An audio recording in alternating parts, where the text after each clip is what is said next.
Sama sekali tak terdengar mengapa Ahok tak masuk bursa Capres-Cawapres.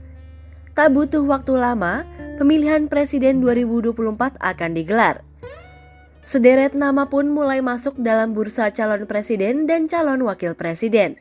Namun, tidak dengan mantan gubernur DKI Jakarta, Basuki Cahayapurnama atau Ahok. Mengapa demikian? Ahok sebelumnya sempat digadang-gadang akan maju dalam Pilpres 2024. Harapan ini rupanya pupus usai ia tersandung kasus penistaan agama. Dalam pasal 156A KUHP, hukuman pidana untuk kasus penistaan agama adalah maksimal 5 tahun.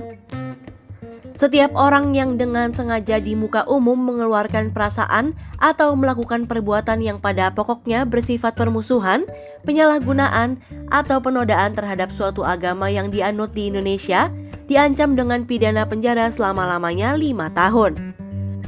Pasal inilah yang membuat Ahok tak bisa turut serta dalam kontestasi Pilpres meski pada kenyataannya hakim memvonis mantan suami Veronica Tan itu kurungan selama 2 tahun.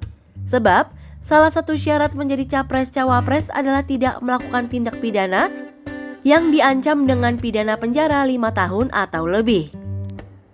Syarat Capres dan Cawapres.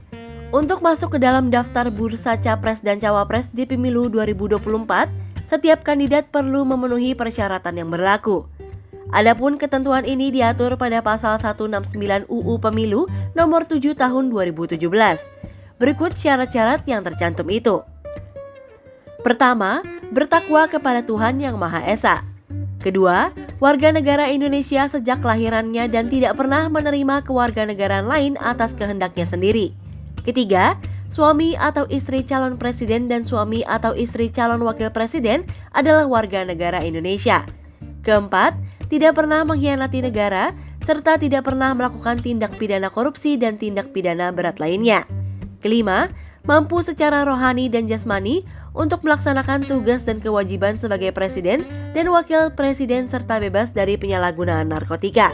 Keenam, bertempat tinggal di wilayah negara Kesatuan Republik Indonesia.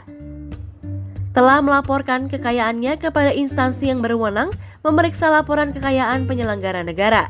Ketujuh, tidak sedang memiliki tanggungan utang secara perseorangan dan atau secara badan hukum yang menjadi tanggung jawabnya yang merugikan keuangan negara. Kedelapan, tidak sedang dinyatakan pailit berdasarkan putusan pengadilan. Kesembilan, tidak pernah melakukan perbuatan tercela. 10. Tidak sedang dicalonkan sebagai anggota DPR, DPD, atau DPRD, terdaftar sebagai pemilih.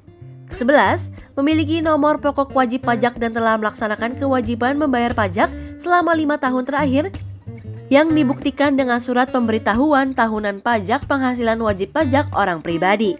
12. Belum pernah menjabat sebagai presiden atau wakil presiden selama 2 kali masa jabatan dalam jabatan yang sama. 13. Setia kepada Pancasila, Undang-Undang Dasar Negara Republik Indonesia tahun 1945, Negara Kesatuan Republik Indonesia, dan Bhinneka Tunggal Ika. 14. Tidak pernah dipidana penjara berdasarkan putusan pengadilan yang telah memperoleh kekuatan hukum tetap karena melakukan tindak pidana yang diancam dengan pidana penjara 5 tahun atau lebih. 15. Berusia paling rendah 40 tahun. 16. Berpendidikan paling rendah tamat sekolah menengah atas, madrasah aliyah, sekolah menengah kejuruan, madrasah aliyah kejuruan, atau sekolah lain yang sederajat. 17. Bukan bekas anggota organisasi terlarang Partai Komunis Indonesia, termasuk organisasi masanya, atau bukan orang yang terlibat langsung dalam G30 SPKI. Terakhir, memiliki visi misi dan program dalam melaksanakan pemerintahan negara Republik Indonesia. Elektabilitas Ahok. Tingkat elektabilitas Ahok sebagai Capres dan Cawapres terakhir kali terlihat pada tahun 2018. Setelah peninjauan kembali tak dikabulkan MA, namanya mulai menghilang. Meski begitu, menurut pasal 240 UU Pemilu, ia masih memiliki kesempatan untuk menjadi anggota dewan atau kepala daerah. Beberapa waktu lalu, hasil survei Indikator Politik Indonesia merilis Ahok berada di puncak sebagai calon gubernur DKI Jakarta dengan perolehan suara 12,6%. Adapun para responden yang merupakan warga ibu kota secara spontan menyebut namanya saat ditanya soal siapa cagup pilihan mereka.